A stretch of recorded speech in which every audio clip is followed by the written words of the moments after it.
All right, well, welcome back to Thursday Morning Theology with James. We are here today to talk about the second section of the first part of John Mark Comer's Live No Lies.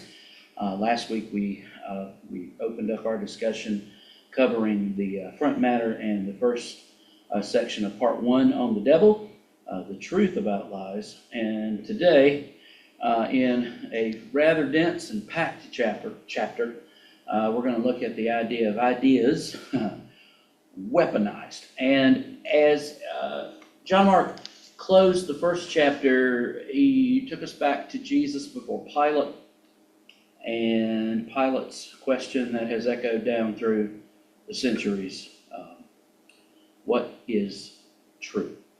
And I particularly liked his definition here, there on the very first page of this chapter, page 23, where he says, "The best definition I know of truth is reality, or that which corresponds to reality, and ultimately, Jesus is reality. The chair we're sitting on is reality. The air we're breathing is reality."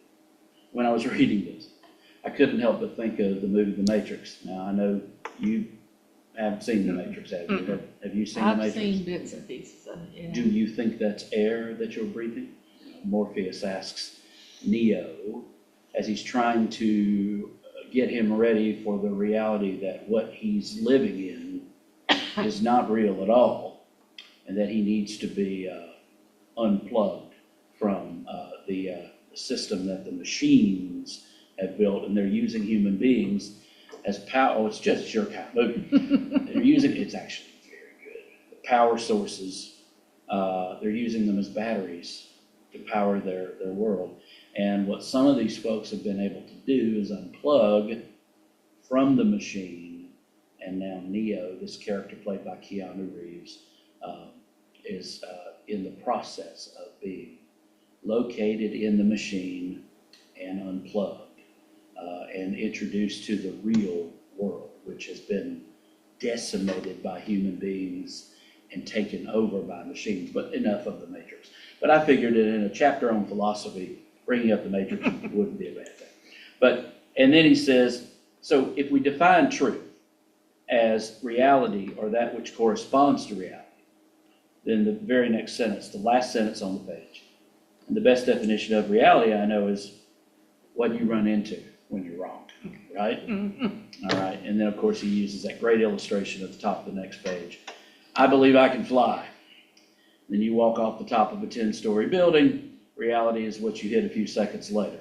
And then the cliche, if you have ever wondered where that came from, a dose of reality. So that kicks us off. Truth is reality, and so by correspondence, lies are unreality. And that's pretty basic. Mm-hmm. But then he goes on to talk about the fact that our minds, we have mental maps. Okay, now it gets a little chunky now when he gets into some of this philosophy, but we all have mental maps of reality. Have you ever driven somewhere and then you wondered, but you reached a certain point on the road, but the last time you were actually paying attention was 3 miles ago, that your mental map had kicked in? I mean, it wasn't that you really weren't paying attention, right? But it's just all of a sudden you became aware. How in the world did I get 5 miles down the road and I don't remember driving by A or B or C? And you did, and I did, and we've all done that. Oh yeah. We have mental maps of reality. And we also, he talks about neurobiologists, and I know you've read this, so I'm not going to go over all of it, but he talks about how the human mind is wired for a story. And sociologists talk about worldview, but followers of Jesus often talk about their faith. It's different terminology, but the same idea. So over on the next page, Dallas Willard is somebody that has written some wonderful things about, he's a philosopher, but he's a Christian philosopher. And his book, The Renovation of the Heart, is one that I've toyed with this group reading, but it can get, he's a philosopher, so, but we'll see. we're talking about definition. We're looking into now, our mental maps are made up of a collection of ideas. As long as we're in definition mode, the philosopher Dallas Willard defined ideas as assumptions about reality. They're working theories, usually based on some kind of evidence or experience about how life actually works, or in American lingo, what will make us happy. So Willard's work on transforming the mind and renovation of the heart changed the entire way that our author viewed spiritual warfare. And here it is, and I think this is important for us. We live in a world of ideas, and every day we navigate this world by faith. More on that in a minute. Happiness is an idea, and so is democracy, human rights, equality, freedom. Even theology, which this book is full of, is a collection of ideas about God and their far-reaching ramifications on us as human beings. And our ideas coalesce to form that mental map by which we navigate reality, okay? So is there anything else on these couple of pages before we, move on, that caught your eye? Just on those? No. All right. But down at the very Go ahead, bottom, please. but you haven't gotten there yet, the No, it's very okay, go last ahead. sentence. Go ahead. Here's where things start to get interesting. The wonder of the human person is our ability to hold in our minds ideas that correspond to reality and ideas that don't correspond to reality. Yeah. But put another way, to envision what is and what isn't. That's right. That's right. So we have that amazing ability that other creatures just don't have, or at least as far as we know, we're the only ones, and he would agree, that we can, this is our reality. But that's where all these wonderful stories come from. That's where Star Wars came from. That's where The Matrix came from. That's where any of these beautiful fictions that we enjoy, these stories, The Lord of the Rings, all of these, and they don't all have to be, all of these imagined stories, we have this incredible ability to envision what is and what isn't. And I'm reading 2 or 3 books right now, so I get them, they cross over. But what happens is a lot of these other stories, like Star Wars, like The Matrix, like any of these stories really, like even Tom Clancy's stories, they're based more on the real world. But you'll notice when you're watching these stories or reading them that they are infused with stuff from our world that we can latch on to, And so that's important. It's incredible, and I'd actually never thought of it. I haven't actually read this book, so I'm going through it with you guys. So we are the only creatures who have the capacity to imagine what isn't, but could be, right? But then we have to touch on the negative side, and that's right there on page 26. If I had to say one thing, I wish the page numbers were bigger. Yeah, Okay, all right. I agree with that. But he says, you see, there's a negative side to unreality, our capacity to believe a lie or illusion. But there's also a positive side, and then he goes into an imagination. This is what enables the miracle of human society. We can envision the unreality of an ideal society in our minds and then work together to bring it into reality. In fact, we can make a village, a city, a civilization. We've done that. That's what those folks at Babel were doing. I mean, the dark side of Babel was we can build a tower to reach to God, and we can topple God. But if you look at it from another angle, they had used their imagination to make bricks. That was the big advancement, was that they had bricks that they had invented, that God gave them the wisdom and the imagination to creativity to think of, okay, bricks, and then they built this tower, which in and of itself, there's nothing wrong with that. But it was the intent behind the tower. It was their motivation. But that's the other side. And he goes on here, in fact, this is what enables all human creativity, from writing a novel to baking a cake, programming an app, building a home, starting a business, or just playing a new riff on your guitar. We have the capacity to hold in our mental docks something that does not yet exist, and then through our bodies, bring that unreality to life. And you thought you were, and he says it, he says, and you thought you were just baking muffins. Yeah. You thought you were just, you thought you were just making jam, right? You were exercising your human capacity to take an idea in your mind and then using your body, create a new reality. And then a line you get in every book, pretty rad. Boy, I haven't read a book with pretty rad in it in a while. I think one of my comic books said that, but yeah. We're on page 27 in. But here's the problem.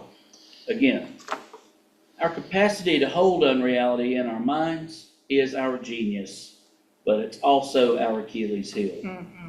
Because not only can we imagine unreality, but we can also come to believe in it. We can put our faith in ideas that are untrue, or worse, that are lies. So Dallas Willard says, again, we truly live at the mercy of our ideas. I think he's right. We do. Because the ideas that we believe in our minds and then let into our bodies give shape to the trajectory of our souls. Put another way, they shape how we live and who we become. So he says when we believe truth, that is, ideas that correspond to reality, we show up to reality in such a way that we flourish and thrive. We show up to our bodies, to our sexuality. There's going to be more on that in a moment. To our interpersonal relationships, and above all, to God himself in a way that is congruent with the Creator's wisdom and good intentions. As a result, we tend to be happy. But then the opposite is true. When we believe lies, right? Ideas that are not congruent with the reality of God's wise and loving design, and then tragically, we open our bodies to those lies and let them into our muscle memories. We allow an ideological cancer to infect our souls. We live at odds with reality, and as a result, we struggle to thrive. Because reality does not adjust itself to our illusions. All right?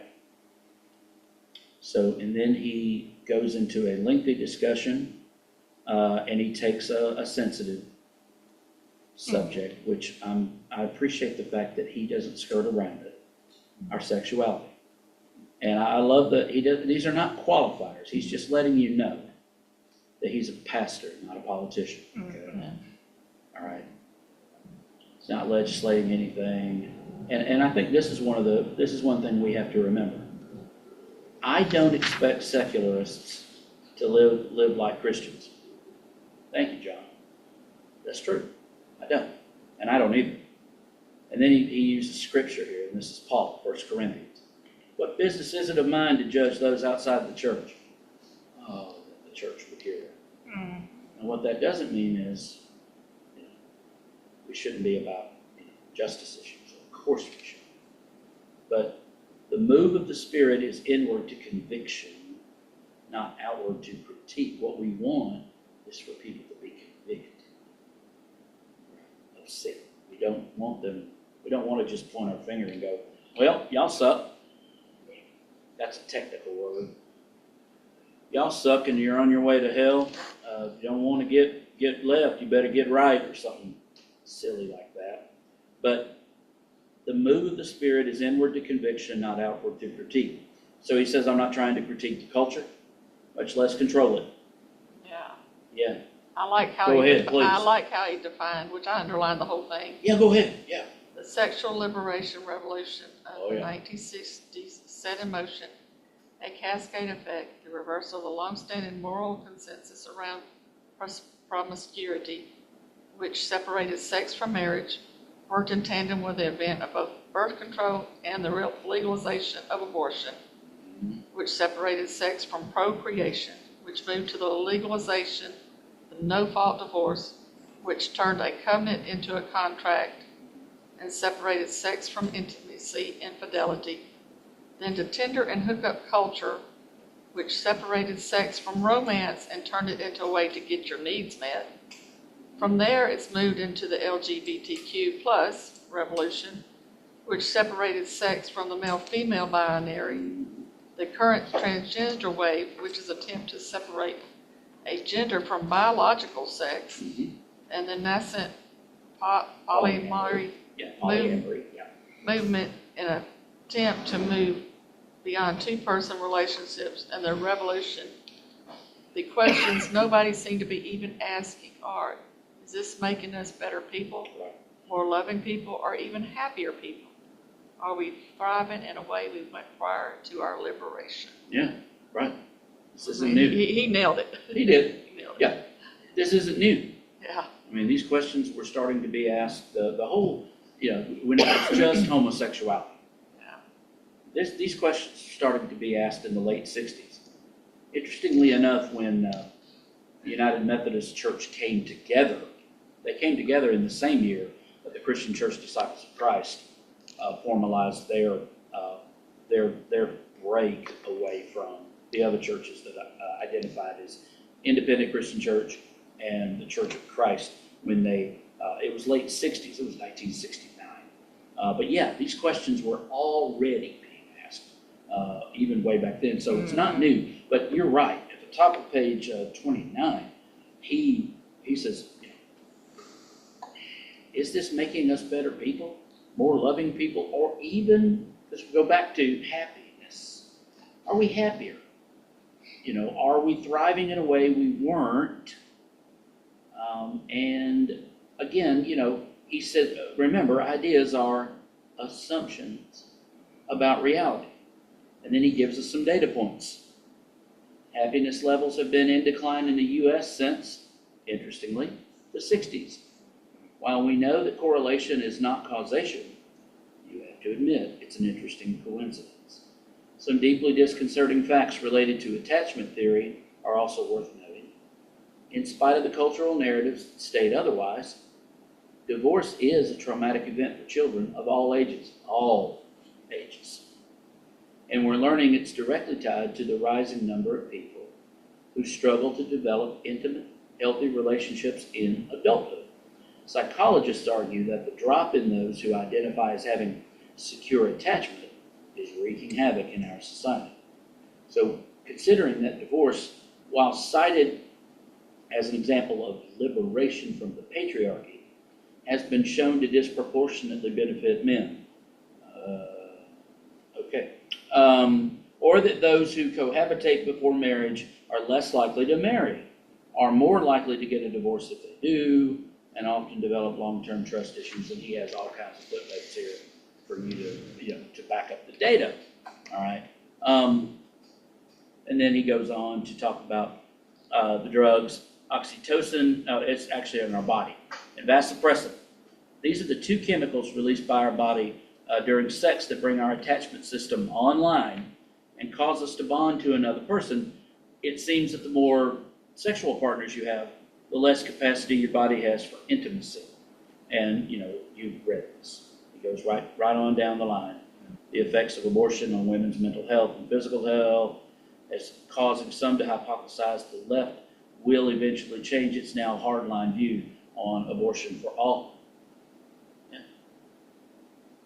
So it may happen because it really is taking a toll on women. I can see how it would. I mean, seriously.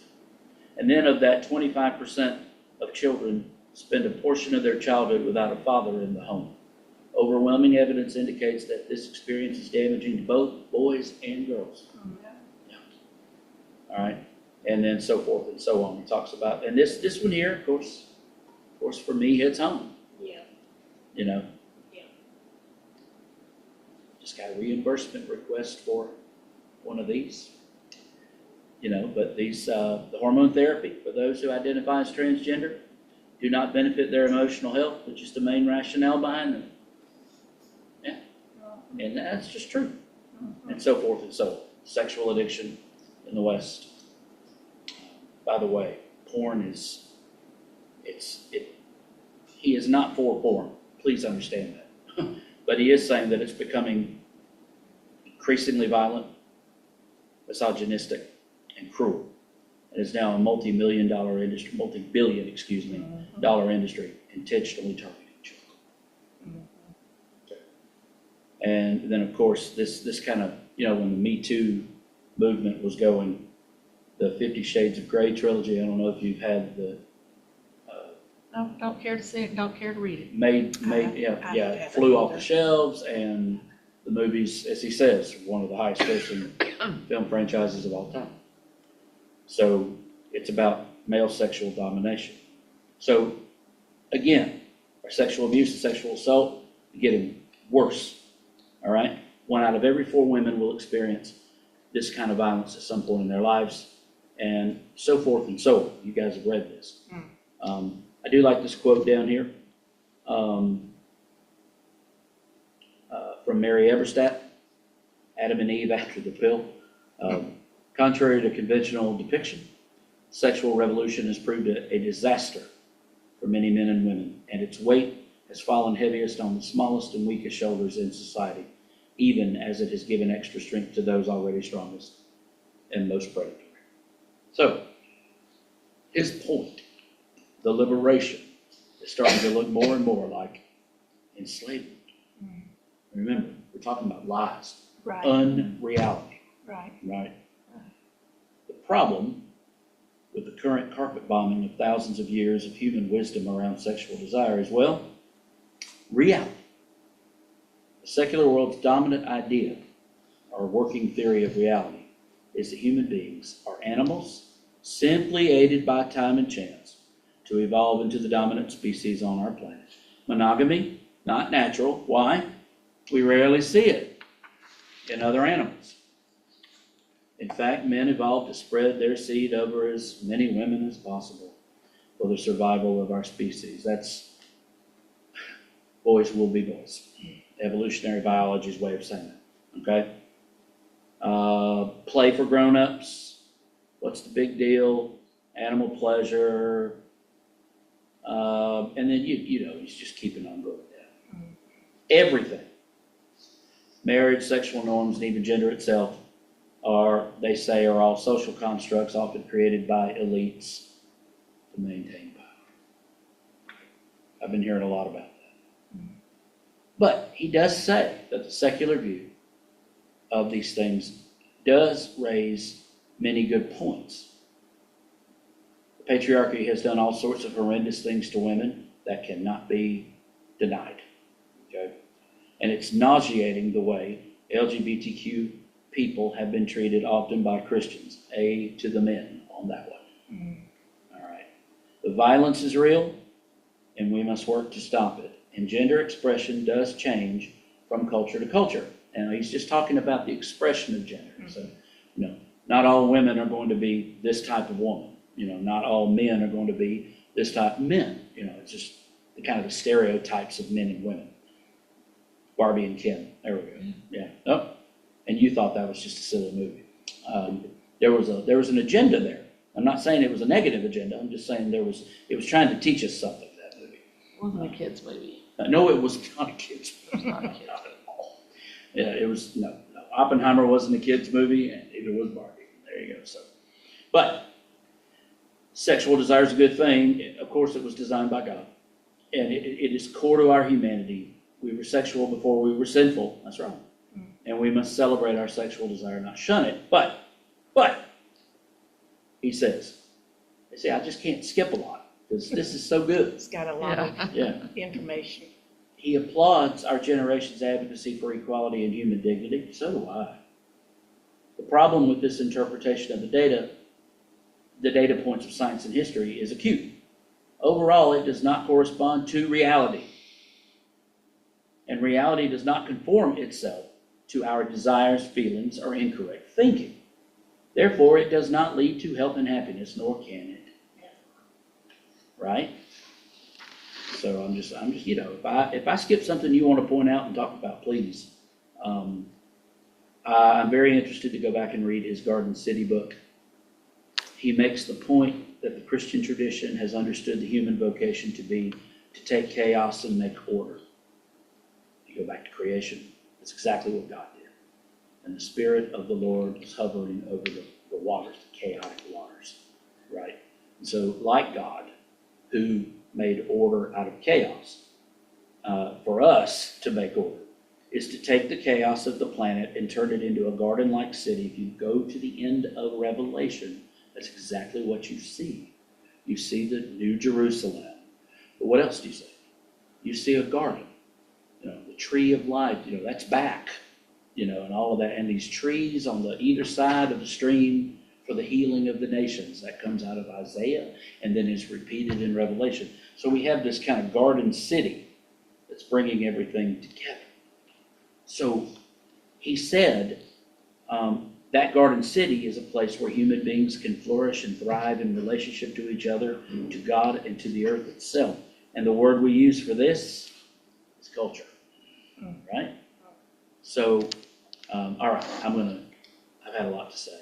So anything on page 33 before we go on? Move along to the next. I'm going to kind of highlight from here on out. Anything there? So order. Well, by the way, I will say on page 33, the last paragraph, to clarify, the idea of order has been politicized recently. But please don't think, again, he says, I'm a pastor, remember? Not a politician, right? But please don't think I'm referring to the abuse of order as exemplified by systemic racism or police brutality. He's not. I'm referring to the time-tested ways of being human that span cultures, continents, and generations, and that have been passed down over millennia to enable each new generation to live in congruence with reality and thrive. Many of these have been thrown out the window in just a few short decades with little to no research or even an honest exploration of whether or not they are actually true.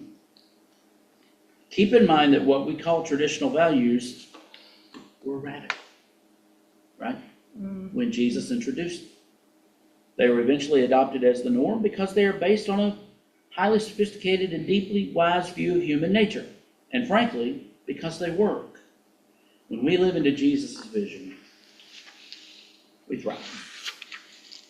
And then, I love the quote from H.H. Farmer here.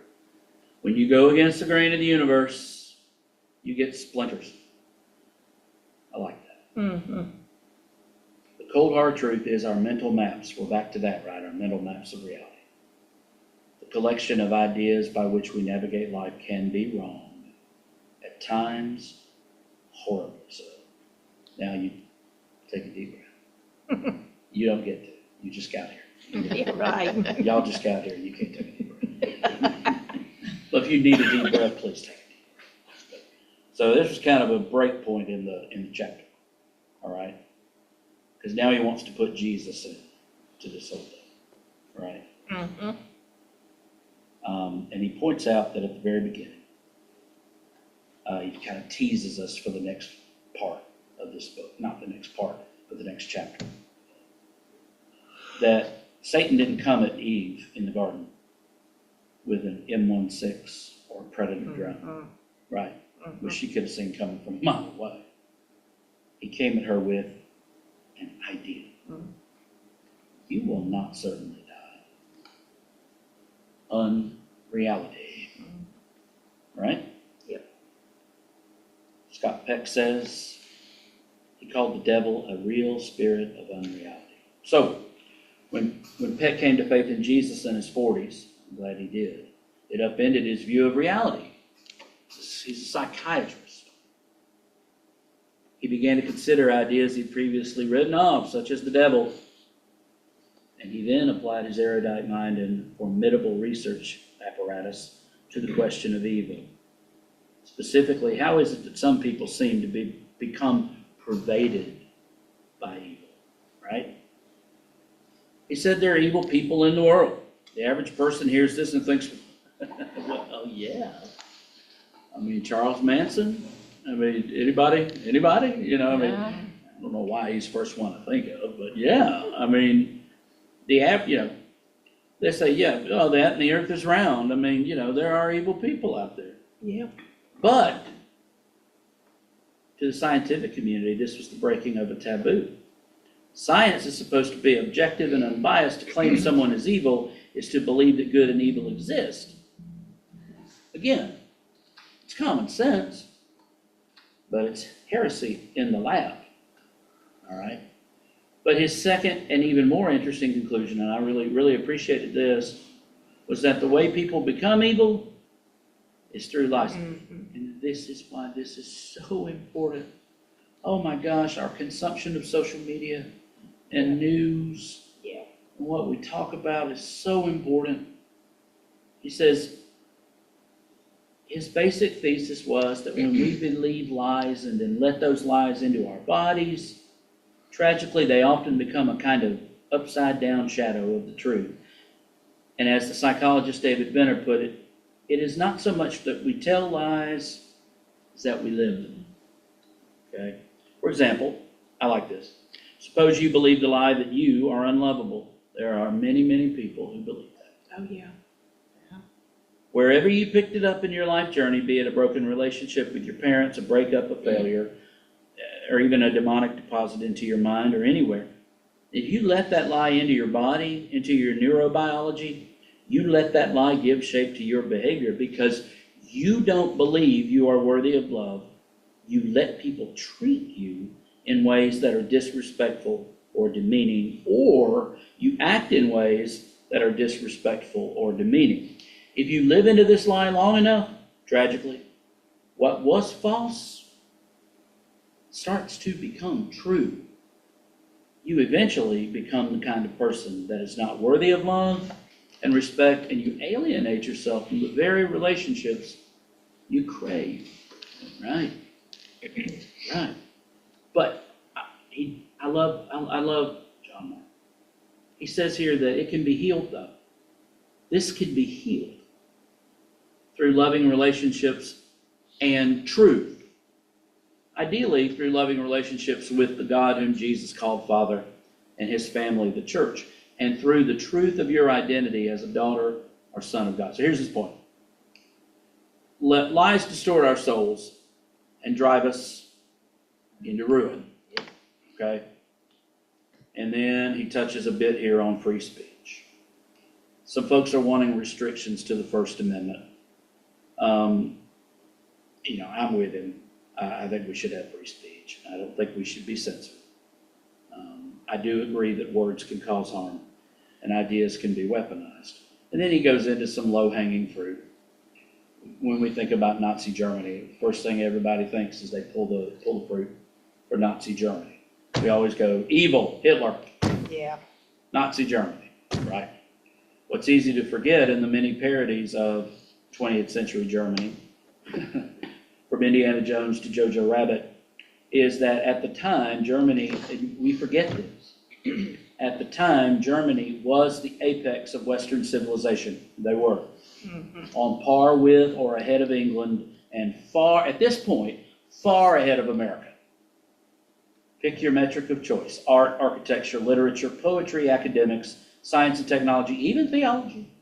Germany was the birthplace of Luther, Martin Luther, and the Reformation.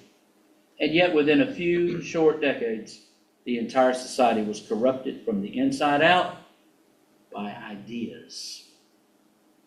Ideas about race, about nationalism, about God, ideas that drove Europe and the world into chaos. So you think about the church in Germany. How in the world could they fall into majority line with Hitler? Ideas. I think it was a gradual process that It was. Yeah. they got bought into. I think a lot of times when you feel like that you've arrived, so to speak, Yeah. that it's easy to get off on the wrong track. Yeah. Because you think you know it all, and you've gotten to the point to where you think you're so close to God that you know what he's thinking, and before you know it, you off in the deep. Yeah, you're right. You're right. Willard says, Dallas Willard again says, ideas are a primary stronghold of evil in the human self and in society. Ideas are more than synapses firing, as Evagrius long ago claimed. It's more than just our synapses. Ideas are spiritual entities that enslave our souls. Ideas, they're not tyrants. For all the recent talk about the threat of tyranny, we forget that ideological tyranny is a far greater threat than political tyranny. In fact, the latter is based on the former. Political tyranny is based on ideological tyranny. We get you thinking the way that we think, and then before too long, right? The celebrated scholar Hannah Arendt, in The Origins of Totalitarianism, which is a fun word to say, totalitarianism. And yes, Rose, I did pronounce that right. Said, the ideal subject of totalitarian rule is not the convinced Nazi or the convinced communist, but people for whom the distinction between true and false no longer exists. You never believe anything. Anything that the ideological power says, you believe it's true. I believe it's true. If they say this is happening, then doggone it. I believe it. Right? Yeah, so you got Winston Churchill here thinking about a post-Cold War world, really at the very beginning of the Cold War. He says the empires of the future are the empires of the mind. He saw that the future would be a war of ideas, not bombs. We got bombs sitting all over the world. Oh, yeah. We do, Russia does, others do. We got bombs. They're there in their silos. Have been for a very, very, very, very, very long time. The war is being fought up here and here right now. And then so forth and so on. And then I'm tempted to get this book by David Patrick Caracas, War in 140 Characters. Well, now you get 280 on X, which is great. Thank you, Elon. But in his book, War in 140 Characters, How Social Media is Reshaping Conflict in the 21st Century, makes the case that wars are no longer about territory, but about ideology. This is why America can't win the war on terror. Makes a good point. Jihad is an ideology. You can't fight an ideology with a tank. In fact, when you attempt to, it often just kind of puts gas on it. Okay? That's not to say that, we shouldn't have, whatever. We're not getting into that. Okay. That's why so many outside the West react against the attempt of Western elites to not only export, but also enforce their new sexual vision on the rest of the world.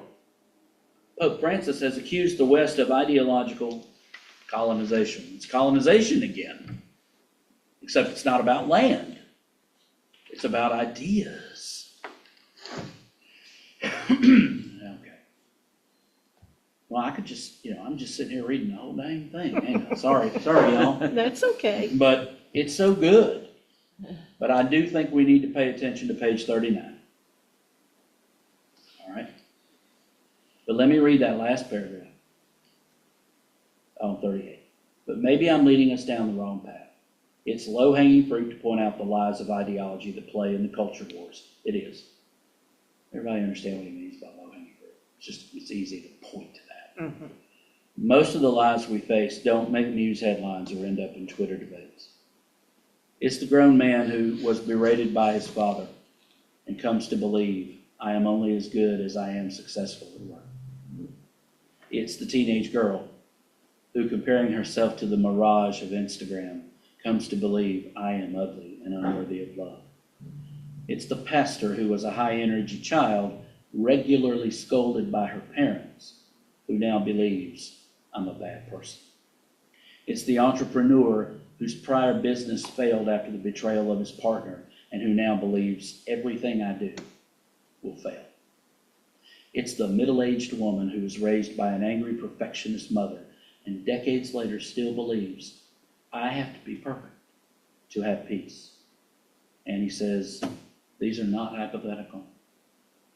These are stories that he has been told. and there is not a soul that he knows who is not living in, at some level, bondage to lies. All right, we got, oh gosh, it's 12. Okay, yeah, believe it or not. Is there anything else in this chapter that you guys want to discuss in the next 2 or 3 minutes? Well, I like his little Go ahead, definition please. here. Ideology is a form of idolatry. Yeah. It's a secular attempt to find metaphysical meaning to life, a way to usher in utopia without God. Right. The best definition I know of ideology is when you take part of the truth and make it the whole. In doing so, you imprison your own mind and heart in lies that drive you to anger and anxiety. It promises freedom but produces the opposite.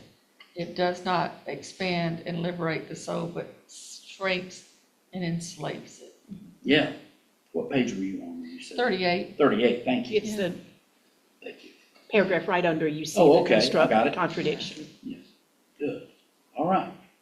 So, yeah, anything else? Now, he does get into a little discussion about church and state, separation of. And on page 42, third paragraph, he says, I'm not remotely arguing for a Christian version of Sharia law or some cultish government-enforced Levitical code. That's supposed to make you chuckle a little bit.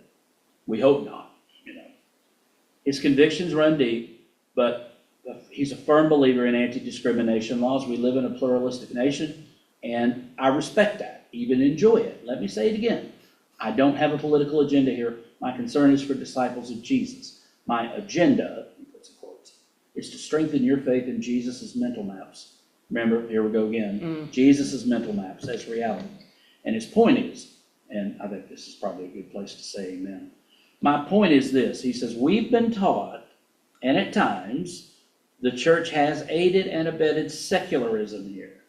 That religious ideas like good, evil, and God can't be known. They can only be taken on faith. But for Jesus and the writers of Scripture, faith is based on knowledge. It's a kind of deep trust in God that is grounded in reality. And go ahead, Sandy, please. I said amen. Yeah. All right, so Those next 2 paragraphs are really good as well. they really are. Yeah. All right, so we got questions at the end on pages 46 and 47. There's a couple of questions. So, dear reader, whose mental maps do you navigate reality by? Whose ideas do you trust? Are you currently believing any lies? Lies about your body or sexuality? Lies about whether or not you are the object of God's love and affection? About your past? About whether or not there is hope for your future? Yeah, I'm getting ahead of myself. Before we can honestly answer these questions, there's one more problem we need to address. And it's a thorny one. The best lies are the ones we think are true. And that leads to desinformatia. Thank you. Desinformatia. And this will take us for next week. So from pages 49 to 70, it's probably 49 to 69. Let's read that.